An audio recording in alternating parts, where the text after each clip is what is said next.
नमस्कार। जय श्री राधे। नंदी के कान पर अपनी कामनाओं को बोलकर आए भगवान शिव के हृदय तक पहुंचती है। यह बात सत्य है, इसे कोई झुठला नहीं सकता। ये हमारे ग्रंथों में लिखा हुआ है। लोग कहें कि भगवान नंदी के कान पर बोलने के बाद भगवान शिव तक कैसी आवाज़ पहुंचती है, उसका यह प्रमाण है। हमारा ग्रंथ प्रमाण देता है। हमारे ऋषि मुनि लिख कर गए हैं।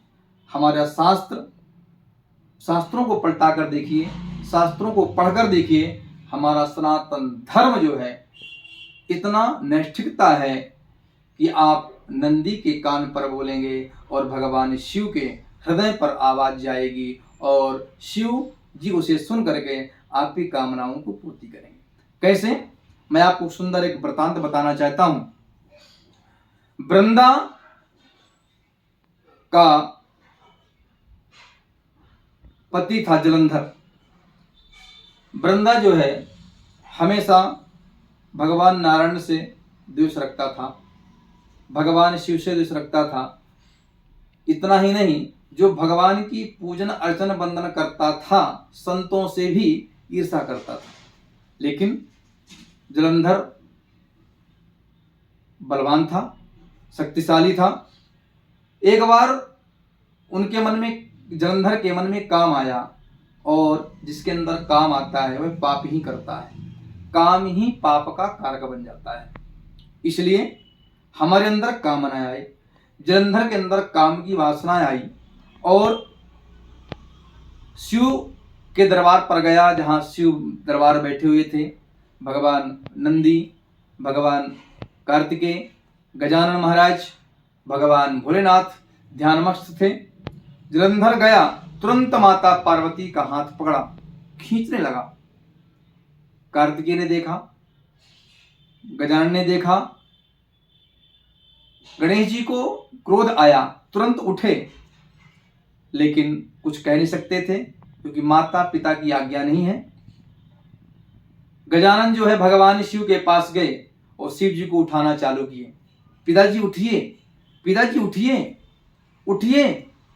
लेकिन भगवान शिव नारायण के ध्यानमग्न में थे, राम के ध्यानमग्न में थे, समाधिस्थ थे, जब तप में थे। उन्हें कुछ भान नहीं हुआ और वे समाधि से नहीं उठे। गणेश जी ने बहुत प्रयास किया, लेकिन ध्यान देना, जलंधर बलशाली था।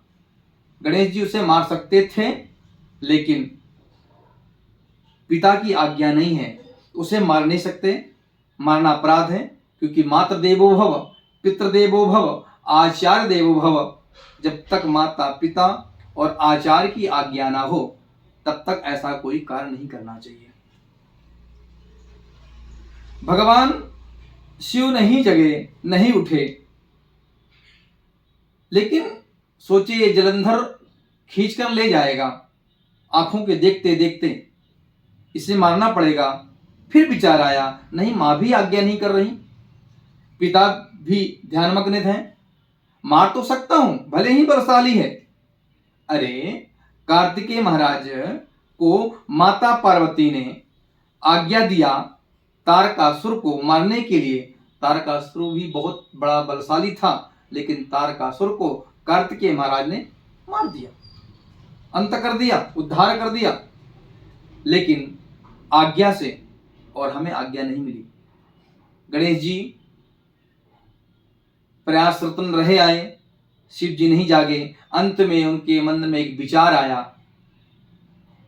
सुंदर नंदी बाहर बैठे थे, नंदी के पास गए। नंदी भी ध्यान मग्न थे और नंदी के कान में जाकर गणेश जी तुरंत बोले, नंदीश्वर, पिताजी नहीं उठ रहे हैं, जब तक ध्यान में मग्न हैं और आप भी ध्यान मग्न हैं शिव के। देखो जरा, जलंधर आया है, माता पार्वती को हाथ पकड़ करके खींच रहा है। इतना ही गजानन ने नंदी के कान पर बोले, ध्यान देना।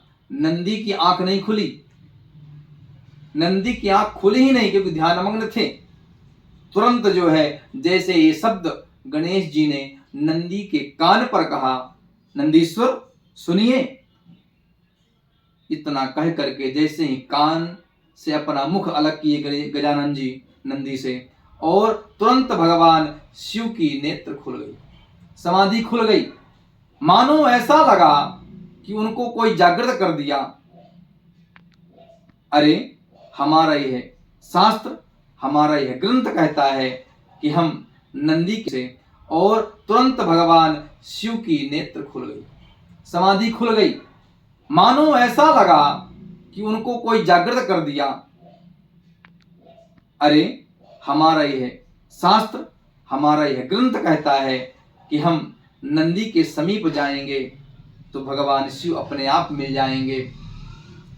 अब ध्यानमग्न नंदी भी थे, ध्यानमग्न भगवान शिव भी थे, लेकिन नंदी के कान पर कहने पर भगवान शिव का नेत्र खुल गए, ध्यानग्न समाधिस्थ खुल गई।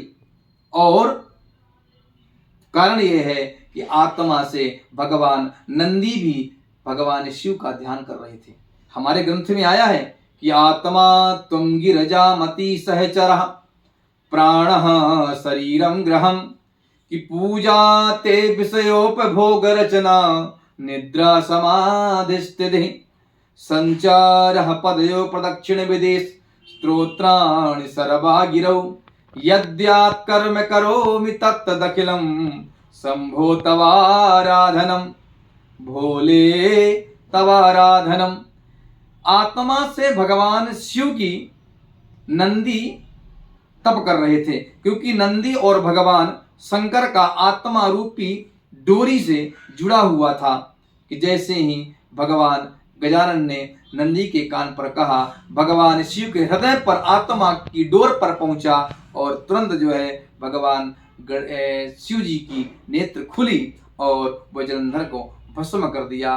कहने का भाव यह है कि आप जो भी कामना करना चाहते हैं, भगवान शिव को सुनाना चाहते हैं, शिव को सुनाने के पहले आप नंदी को सुना दे।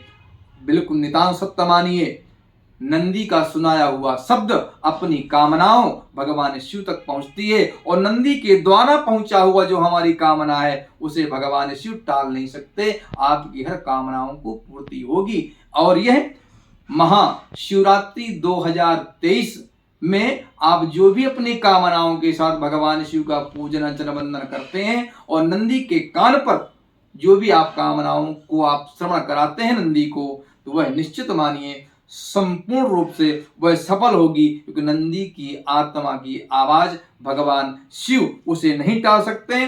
नंदी और शिव एक हैं और एक भूत भाव से हैं, इसलिए नंदी हमेशा भगवान शिव के ध्यान में रहते हैं। इसलिए नंदी के कान पर कहिए, आपकी हर कामनाओं की पूर्ति होगी। नमस्कार, जय श्री राधे।